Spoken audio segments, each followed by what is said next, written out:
for coming to this month's webinar. The focus today is going to be clinical documentation excellence. We're going to keep a compliance focus on the content today. However, everything that I will discuss does roll up into utilization review, payer contracting relations in connection with clinical documentation.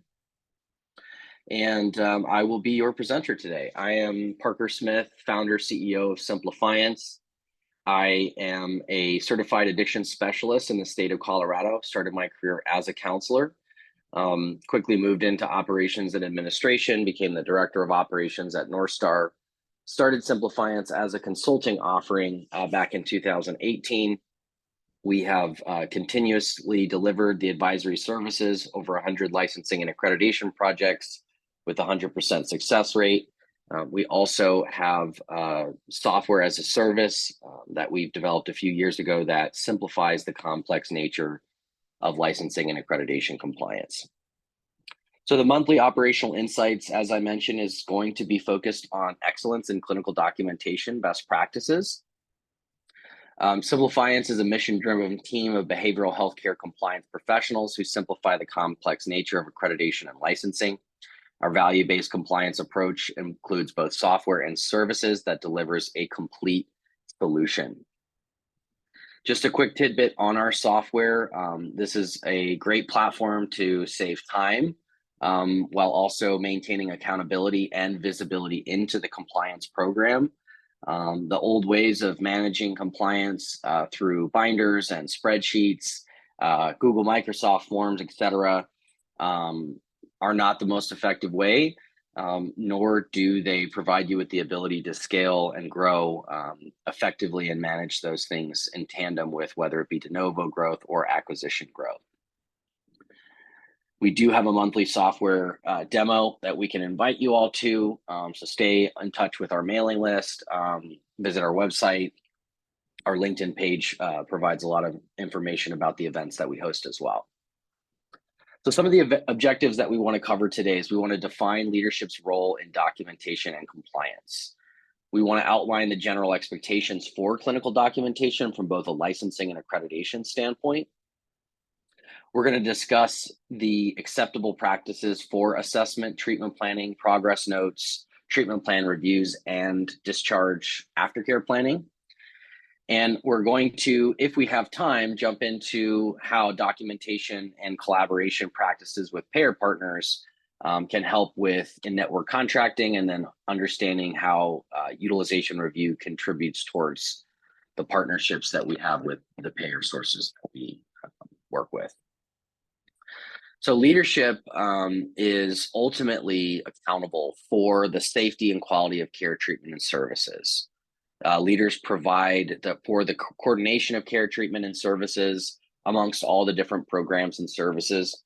This is probably, of all the Joint Commission standards, my favorite, because it defines the role and the responsibility of leadership within the organization. It is not just the clinical and operational individuals who are responsible for contributing towards the overall quality of compliance within clinical care and clinical documentation. Leadership is ultimately accountable. And what that means to me is that leadership is providing the resources, the supervision, the tools, the outside support, whether it be through technology or services, to be able to support all of the individuals within the organization in being able to deliver quality care, and also documenting in a way that's commensurate with the services that are being delivered. So CARF has a definition of their standards that a person-centered philosophy is demonstrated by leadership and guides the service delivery. So we want to take a person-centered approach in the way that we're delivering services and documenting them, and making sure that we're tying back those important concepts of care and the progress notes to the treatment plan. So we'll cover a little bit of that in our content today. So what is the narrative? When you go through a regulatory visit or an audit, whether it be through Center for Medicaid Medicare Services, whether it be through a licensing and accreditation visit, or an external audit, say there's a due diligence happening in the business, to take on additional investment or in the potential merger or acquisition. What is really trying to be pulled out of the documentation is the narrative. So we're trying to understand what the client patient journey is through the lens of all of the different required documentation episodes, and then how that rolls up into the overall story of the individual, not only in their previous experiences, but while they're in care, and then in the after plan, and the discharge planning that goes further beyond that. So multiple stories are told in the documentation medical record. It should indicate always what the client's behavioral and general healthcare needs are. We are servicing the whole person. You see a lot of integrated care models continuously developing and expanding. It's amazing to see that the larger healthcare landscape is accepting the mental health part of the human being as relative to the rest of their physical health as well. So we can expect to see an ongoing effort from all the different stakeholders to unify the whole health of the individual. So we want to make sure that we're not only capturing behavioral narratives in our documentation, but also the other general healthcare needs. The narrative of our clinical documentation is also articulating the competency of the clinician or the physician or the direct care staff who's documenting. If you are new to documentation, this is a really great piece of content to be able to ingest and digest, because it's an opportunity to really show a sign of strength and a sign of competency and a very special skill. It's one thing to be able to deliver quality care. It's another thing to be able to build on top of that with quality documentation. So the narrative of an organization's commitment to quality also comes through in the documentation. You can have an incredible group of service delivery folks. If they're not documenting effectively, then what we're representing is not commensurate with the episode of care. So some of the baseline expectations for documentation, this is really foundational for both licensing and accreditation, but also translates directly into utilization review and reimbursements.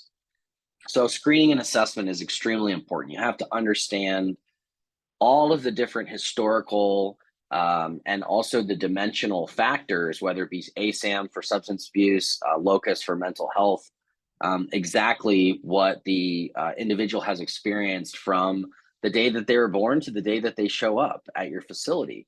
What they experienced in their childhood is important. What they experienced from a religious and from a vocational and from a social and leisure perspective all impact an individual's experience in treatment and should inform the treatment planning process. So the biopsychosocial assessment is an extremely important step in the process of care.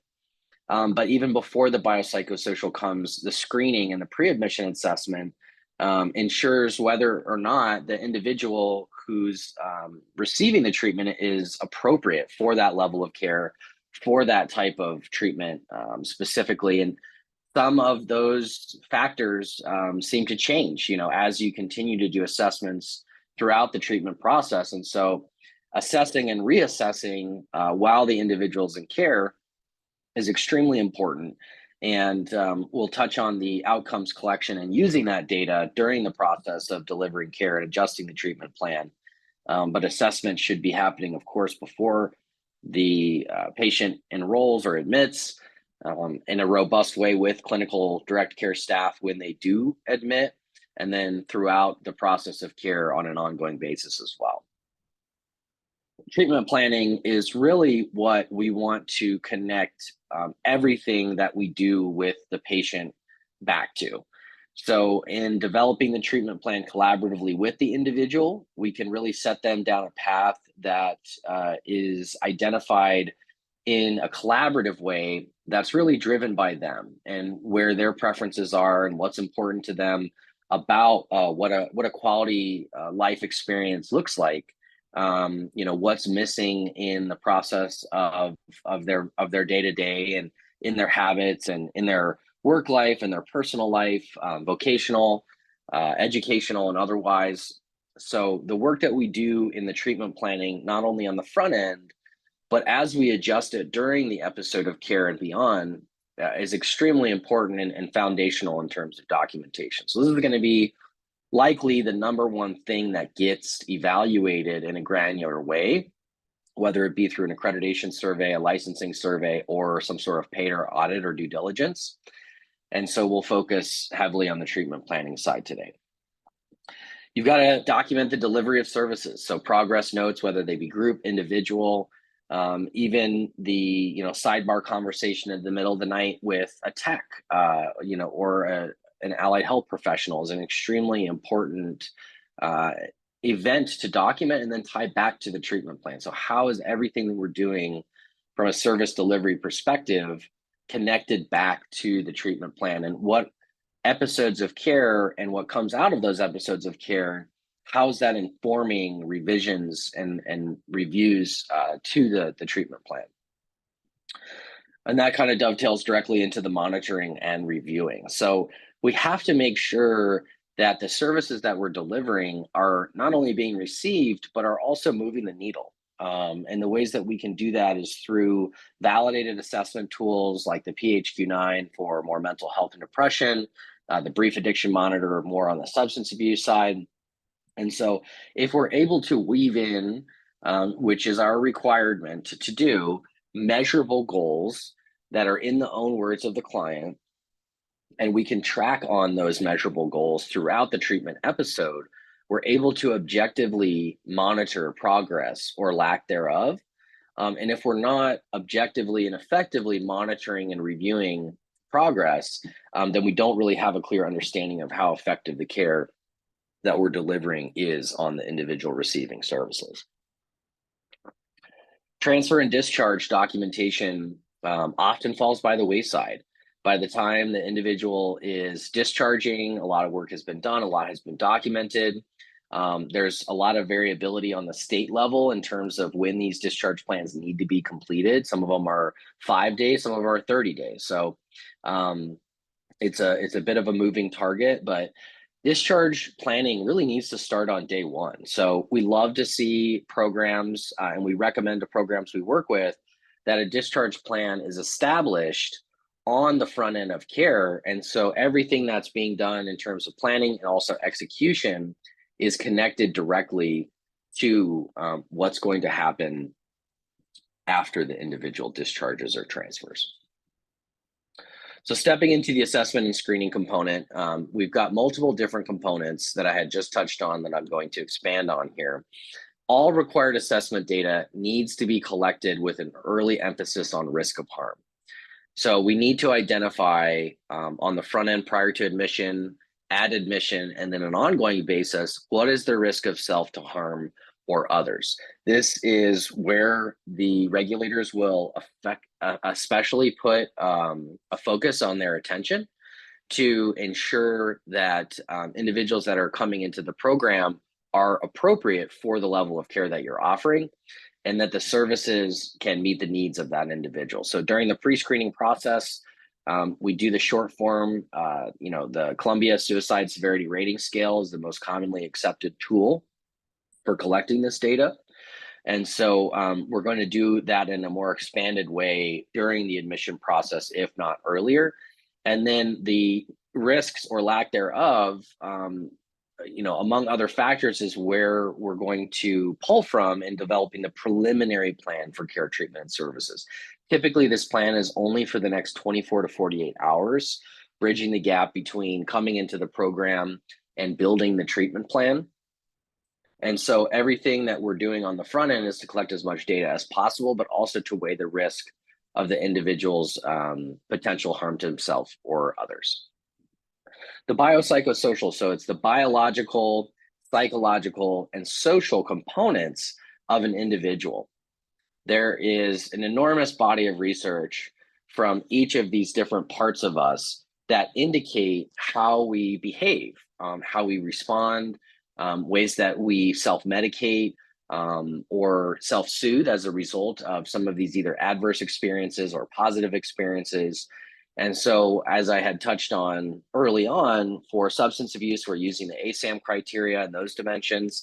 For mental health, we're using the locus and those dimensions to really identify what is the chief complaint. What are some of, if not the main reasons why the individual is in need of care, so that we can clearly map out, first and foremost, that the level of care we're providing them is the appropriate one.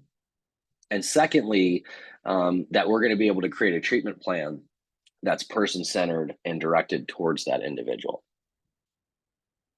Some programs, more than others, do a good job of assessing the physical health data. So the health history screen is a tool oftentimes administered at admission and should continue to be throughout the episode of care. This can be done in medication management, intervention events. This can be done the first time that the provider who's going to be managing medications is seen, but trying to capture everything from dental to physical, or the joints and the muscles and the back and the knee and all these different parts of us that impact our mental health from a physical standpoint being addressed, being identified. Oftentimes, individuals that have struggled with mental health and substance abuse for a long time have ignored some of these health factors. So we want to bring this stuff to the surface and create a plan, whether they're in treatment or post-treatment, for addressing these areas, knowing that they're going to impact all of those different dimensions and their ability to remain healthy and have a quality of life long term. And there are also compliance requirements around collecting very specific data like dental, brain, heart, all this type of stuff. There's certain capabilities that programs have based on their level of acuity, based on their provider network. But it's important that we're collecting this data. And then the one that seems to fall by the wayside more than most is the previous treatment history, and not only which episodes of care that they've received, but also what was the outcome of that treatment, and making sure that we're not duplicating something that just doesn't work for an individual that they've tried either one or multiple times. We want to make sure that we're person-centered and meeting their preferences. We want to identify what has been a really effective or non-effective way of treating that individual, and trying to use as much of that information as possible to create an effective plan for that individual. So as we jump into the planning part of the process, the plan is developed in a way that reflects the assessed needs, strengths, preferences, and goals of the individual served. So when we think about crafting a treatment plan, what we need to really be thinking about first and foremost is what are the assessed self-reported needs, strengths, preferences, and goals of the individuals in their own words. So this drum has been beaten for years now from the Joint Commission. The state licensing bodies are starting to latch onto that same set of messaging, as well as the payers. They want their subscribers, they want their members to be driving their care, and knowing that if there's some agency and ownership in the process from the individual, then the likelihood of them being successful and healthy long term is much more of an attainable goal for them. So as we look to develop the treatment plan, we need to refer to the biopsychosocial and the data that we've collected specific to what that individual's needs are, what their strengths are, what their preferences are, and what their goals are specifically. And the objectives need to be sufficiently specific to assess the progress of the individual served, and are expressed in terms that provide the indices of progress. This goes back to that objective measurement of progress, and that if our goals are in the own words of the client and the goals are specifically measurable, then we know whether or not there's progression or digression, and how we should try out different modalities or course correct in the way that we're delivering care if what we're delivering is not effective. We do oftentimes see some digression in certain symptoms before there is progress. And so if there is a digression, that doesn't necessarily mean that the treatment isn't working or needs to be aggressively adjusted. However, it does need to be considered, and potential revisions need to be made if that is really what the client wants to drive and shift, and if they're participating in that way, then we've got something really positive going in terms of collaborative partnership in the treatment process. So the plan needs to address more than just what will occur during the treatment episode. So factors that support the transition into community integration and the criteria and process for the individual's expected successful transfer or discharge. So what we need to be talking about from day one with our clients is their reintegration into community and what that looks like, and from their preferences, how that really is reflected in real life. And then also what criteria specifically indicates that they're ready for a transition or for a discharge into that next phase of life. So on the front end, this is important conversations not only to be having with the client, but to be documenting it as well in their medical record. So we've seen a huge push for standardized instruments in collecting outcomes data. A lot of people have been paying lip service to this for the last couple decades. Very few programs do we see effectively using these tools, and not only to satisfy the regulatory requirements, but also to course correct the treatment plan and the care episodes specifically that are being delivered. So we can jump into that as we get through the presentation, but if you don't already have a standardized tool or instrument like the Brief Addiction Monitor, the PHQ-9, the Beck, there's a number of different ones. The Joint Commission does have a list of validated tools that they recognize on their website. So if you're looking for one and you don't already have it, that would be a place that we would recommend you go. There are also a significant amount of technology vendors that have created solutions for simplifying the process of engaging with the patients with these survey tools through text messages, through emails, through tablets that are located at the facility. Sometimes organizations are having clients fill out the tool, the survey, the assessment prior to a therapy session or a group session. And so as much data as that we can collect from them during the course of treatment, and then after as well, there are some really great tools out there, Recovery Capital Index being one of them. So if you'd like to get in touch with us for some recommendations in that regard, we can provide them as well. So when we talk about the delivery of care, treatment, and services, what we're really talking about is the progress notes from a documentation standpoint. So what we need to make sure that we're doing, and I've seen the electronic medical records softwares really adapt to this in a meaningful way, is everything we do needs to tie back to the treatment plan and the goals and objectives that were set by the individual. And so it needs to be clear from everybody that's part of that treatment team what those goals are, what those objectives are, whether or not progress is being made, and then how we're documenting what we're doing and connecting that back to the treatment plan. So that's what the regulators are going to be looking for as they're evaluating documentation. So something to keep on the forefront of your mind.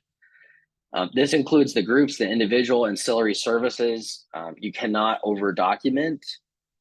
And of course, it can be laborsome, it can be time consuming, but making this effort is not only in the best interest of your organization, ultimately it's in the best interest of the individual.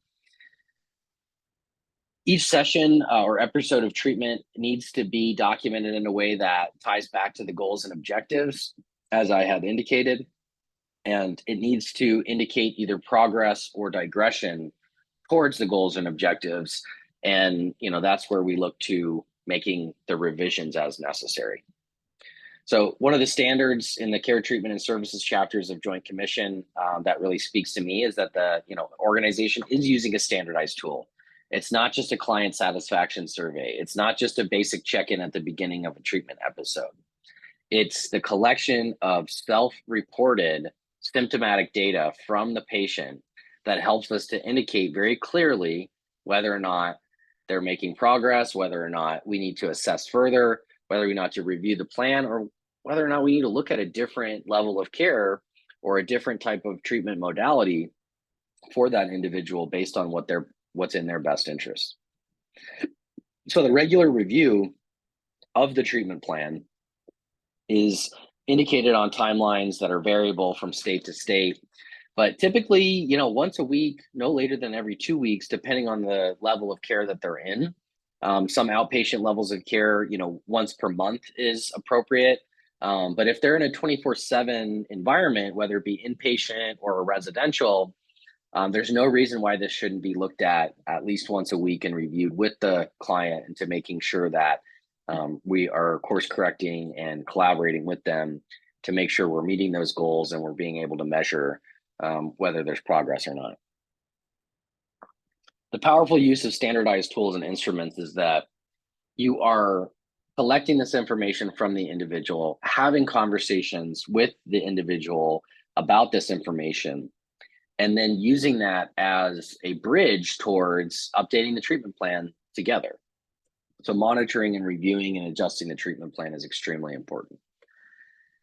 In the transfer discharge process, as I mentioned, we believe and what we recommend is that this starts from day one, that you are discussing what a transfer and a discharge looks like and putting them in the alternative reality of where they'd like to be in their life in order to move through the process of treatment with confidence and knowing what they're working towards and what they're working for, and keeping them in the mindset of the return to society and to return to a new lifestyle that provides a quality of life that feeds them, what they're really hoping to achieve.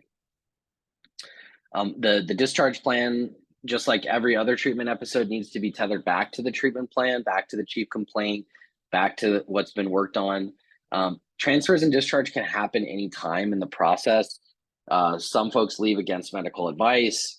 Some folks are insurance dependent in terms of their payer source, and so they don't know how many days are going to get approved. And so if we've already established a plan from day one and we've been working on it together, then we know that even if there is an abrupt discharge, we're going to be able to leave them with something specific and meaningful. So we're going to keep the focus on the compliance today. We're not going to jump too hard into the payer specific parts of this presentation, but we'd love to open up any questions on the Q&A chat. So if anybody would like to share any questions, I would be happy to answer them while we have this time together. Just give it a couple minutes to see.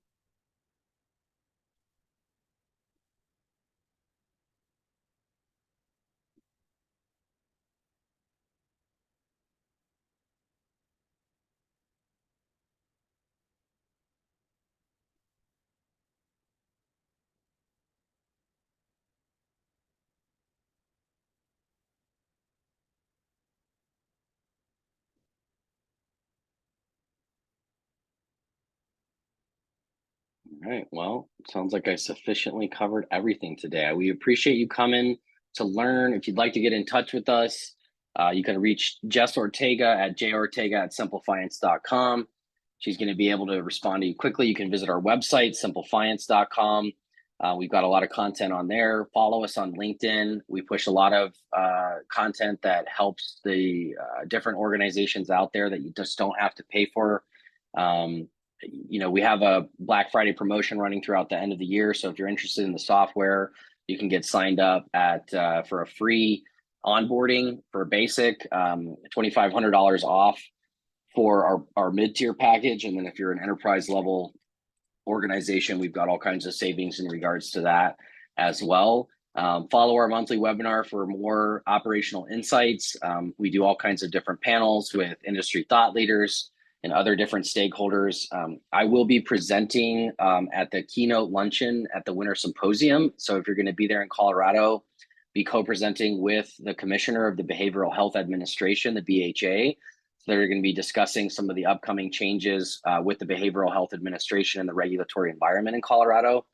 And then I'll be presenting on some of the kind of upcoming regulatory changes, the involvement of operations in our industry, artificial intelligence, technology, supplemental resources. Our industry is rapidly changing and evolving. And so we would love for you guys to stay in the loop regarding all this stuff with us. And we thank you all for attending our webinar today. So thank you all and have a great rest of your week. And we'd love to hear from you if you want to reach out. Take care.